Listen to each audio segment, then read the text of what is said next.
Our next speaker is Dr. Khush Amaria. Dr. Amaria is a clinical psychologist and senior clinical director of the Greater Toronto Area-based psychology practice, CBT Associates, and a senior clinical director with MindBeacon Digital Therapy. Welcome, Dr. Amaria. Thank you for having me. I'm very excited to have you today. It's very timely that we're talking about digital therapy and digital mental health supports. So I want to start by asking you, how do you know if you need professional help for your mental health? And I know it sounds kind of funny, like, do I need professional help? But how do you literally know if you need professional help? There's still so much stigma out there. Absolutely. There's certainly a lot of stigma. And many of us don't have a lot of experience practicing talking about our mental health or even being open about our mental health. So, I often remind people a good way to know if you're struggling is your usual tools don't really work. You've got anxiety, depression, you're angry, you're tired, you're irritable. You've got all these things that are going on in your life that you feel really stuck in, and you don't have the ability to kind of get out of that. Sometimes there's supports around us that can be really beneficial. We've heard about some really great tools today. And other times you really do need to reach out to somebody whose, profession is all about treating, all about helping you live the life you want to live. And so how do I know when I need to sort of take that step? So I think, like, when I'm dealing with something or having a depressed day, I'll sort of just talk to my best friend. But then, like, if those depressed days seem like they're more and more, like, what's my trigger point for knowing when I need to reach out? I often say to people, we're all going to have ups and downs. We all have mental health, and our health is going to go to periods of time where it's better, and there's going to be times where it's unwell. And so some of the things you're paying attention to is, are these feelings that you have, these difficulties you're having in your life, are they sticking around? Are they getting in the way of living the life you want? Are they interfering with your relationships? Are they getting in the way of you doing your job or your occupation, whatever it is that's important to you? So we don't need to jump into professional help if you've got 2 bad days.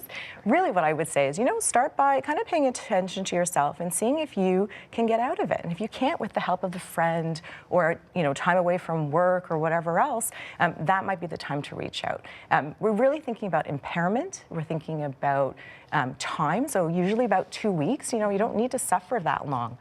Sort of remind people that you actually don't have to wait till things are really bad to reach out for help. You can reach out for help at any time.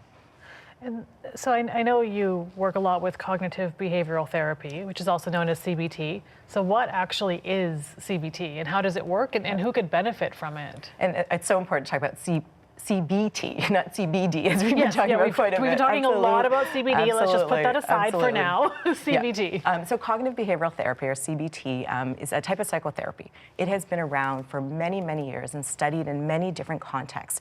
The idea behind this is that we can help people live the lives they want, deal with the everyday challenges that we experience by learning where those, ugly feelings we have that we don't want. Most people come looking for professional help because they have, they have feelings they don't like. I'm feeling sad all the time. I'm depressed, I'm down, I'm fighting, I can't sleep, I'm tired.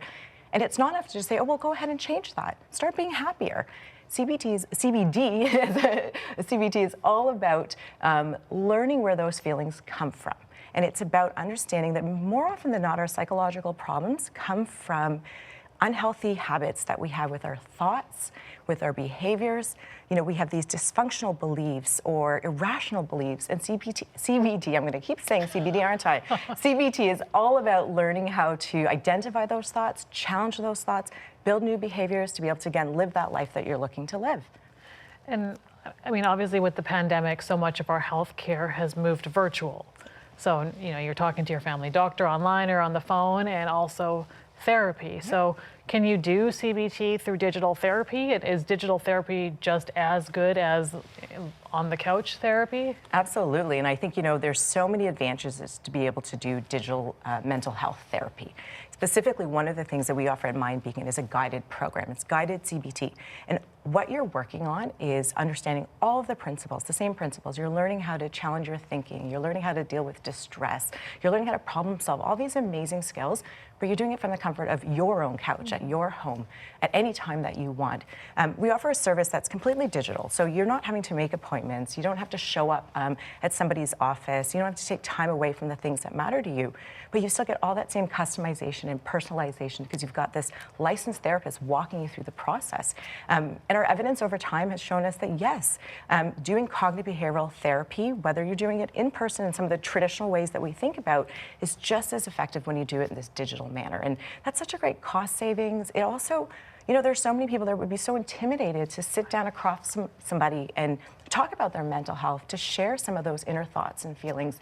And this digital platform allows a person to do that securely at the time that's right for them, to take their time to share what's going on as well, and still get all that customized guidance.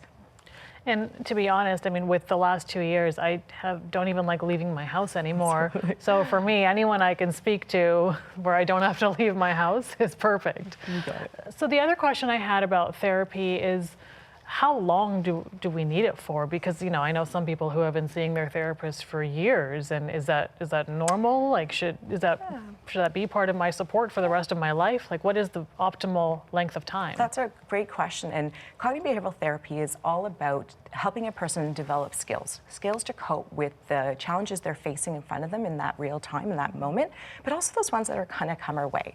It's about building resiliency. It's about targeting that area that you're looking for. So if you're looking for help for anxiety, your therapist is going to work with you to give you those homework and those exercises, all the things that you need to be able to have those skills in your real life, probably in a very short period of time, to be honest. We provide a program that's about 12 weeks long, and in those 12 weeks, you're getting, exercises, homework, activities, you're reading, you're learning about yourself more and more, you're learning how to make those changes at the pace that makes sense for you. And in those 12 weeks, you've got this therapist along that whole journey with you. So most cognitive behavioral therapy programs are somewhere between about 8 and 20 weeks. 12 weeks is a great amount of time. And one of the things I really like about this is you can still have access to your worksheets, your homework, the measures that you've looked at about yourself well after your active therapy is done. So yeah, there are people who are engaged in support throughout their lifetime for various different reasons. It goes back to that idea that our mental health is going to change. It's going to be great at some points in our life, and it's going to dip at others. Right. And so being able to have that professional support available to you, I mean, what a great treat for many of us.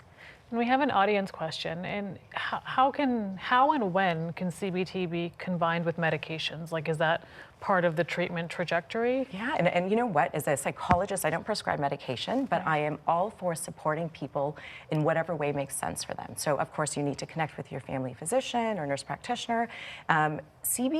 Cognitive behavioral therapy, when we think about it, it's this adjunct.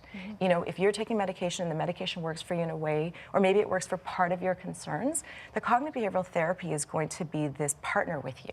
It's going to help you build those skills, those tools that you can use at any point, maybe during a weaning off period of medication, and maybe as the medication is starting to work. We're really lucky that we have so much evidence that says cognitive behavioral therapy might actually be our first line of treatment in many cases for common things like depression and anxiety, even trauma at times. And so, I want your everyday audience to know you certainly don't have to wait till things get bad. You certainly don't have to just pick one mental health support. You've got all of these choices in front of you.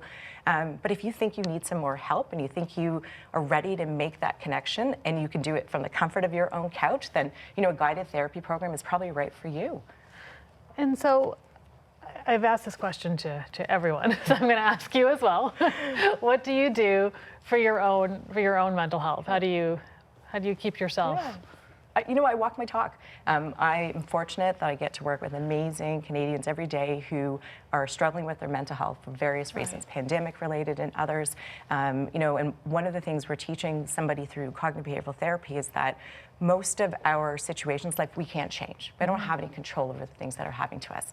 What we have control over is how we perceive, what we think, and what we do.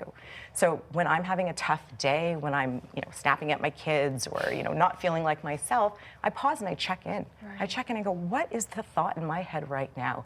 Is it rational? Is it balanced? Is it distorted? And I try to come into a place where it's a balanced thought. And sometimes I'm much better at it than I am on other days, but most of the time it's such a great skill to just have ready to go. Yeah, I call it the root cause activity. Like, when I'm upset about something, I try and think, like, what is the root cause? Like, what is causing me to think like this? And then sometimes just having that understanding really helps us to get through it. So thank you so much for joining me today. It was so wonderful to hear more about digital therapy and the work that MindBeacon is doing. So thank you. Thank you.